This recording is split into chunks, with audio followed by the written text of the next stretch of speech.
said many times, you try to study the best in the business, in your profession, right?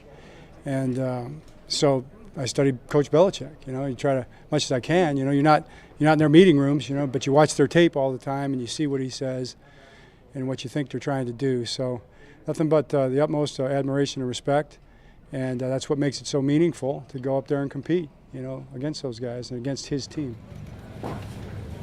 Coach, were you able to talk to the rookies, especially after the loss? I know it's Wednesday and we're facing another, good team. So did you talk to the rookies? How are they taking this? I think there's a sense of urgency. Obviously, those guys are very, very determined and very conscientious. So they worked very hard today to prepare. John, there's been a lot of focus on the secondary. Is the run defense something you'd like to see be a little more stout than it's been the first 2 weeks? I think everything needs to be more stout. Everything needs to be better. We're not anywhere there in any specific area by any stretch in week 2. So we've got to make progress this week, and then every week during the season, you just have to find ways to improve. Obviously, staying healthy really helps with that. So we're working hard at that too. But we just got to go to work and get better at everything. John, you were able to add another edge guy into the mix with Brandon Copeland on the practice squad. What do you like about him? Someone who's been here before.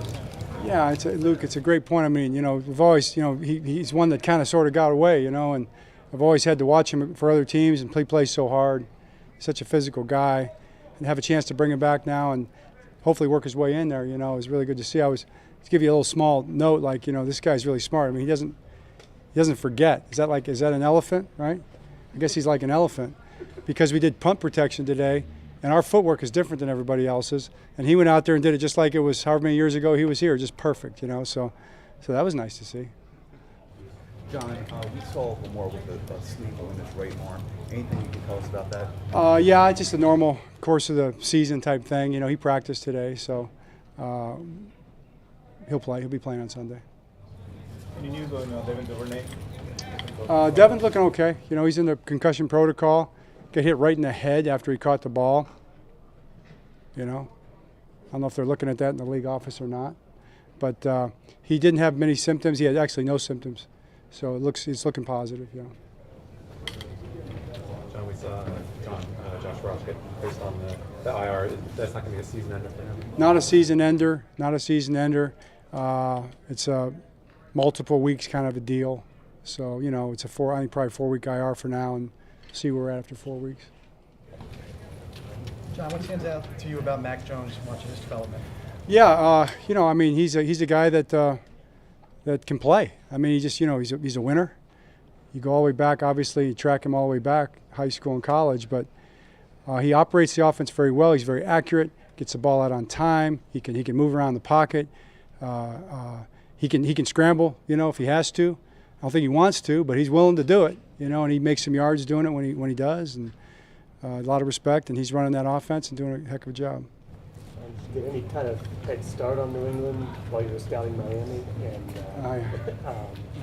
is there anything that stands out about them in comparison to years past? New England, yeah, compared to Miami? Well, yeah, I mean, we did get a jump on watching them. Oh, you're saying because they played the week before? Yeah. Sure, yeah. And we always work ahead anyway, but no, there's really no comparisons to years past. I mean, I think that they're typical. They're typically, and I say that in the way of typically really good at what they do and what they want to do, and being very clear-cut about how they want to play. And they want to play a certain way, and it reflects the personality and the philosophy of the head coach right on down through their staff, and players understand it.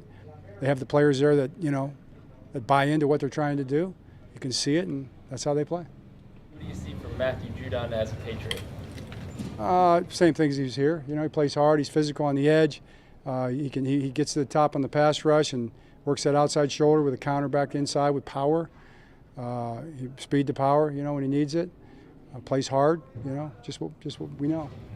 John, you mentioned yesterday how you want to see improvement. You want to see the entire team as well as Odafe Owe to play better. So, is there anything in particular you want Odafe Owe to improve on?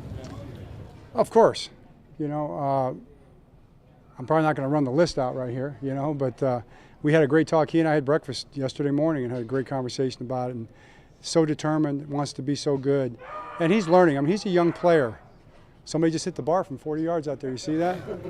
Now, I want to be clear. Nobody's betting on that right now. Okay? So if Roger calls, no bets.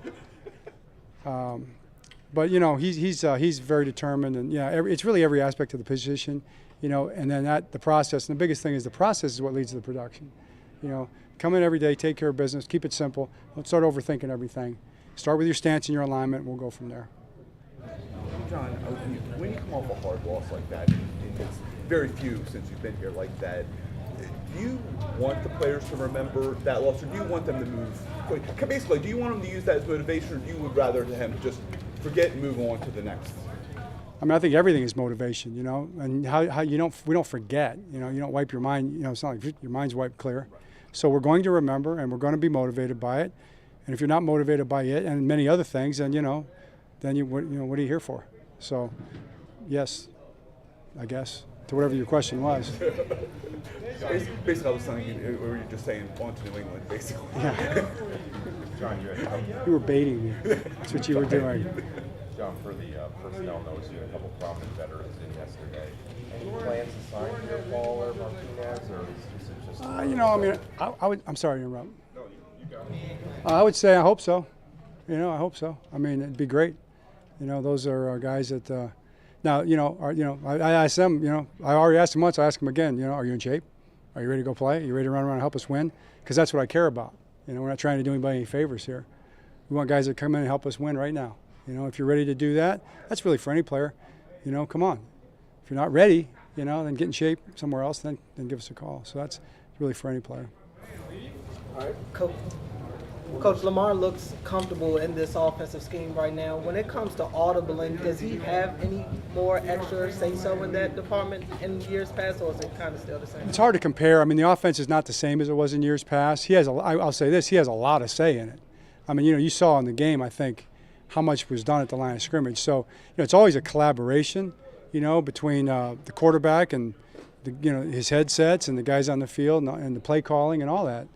Nobody's ever out there by themselves. But I think he operated that game, you know, A+. You know, and all the things he was asked to do, which was a lot at the line of scrimmage, he did very well with it, and it was impressive. Thanks, Coach. All right, thanks, everybody.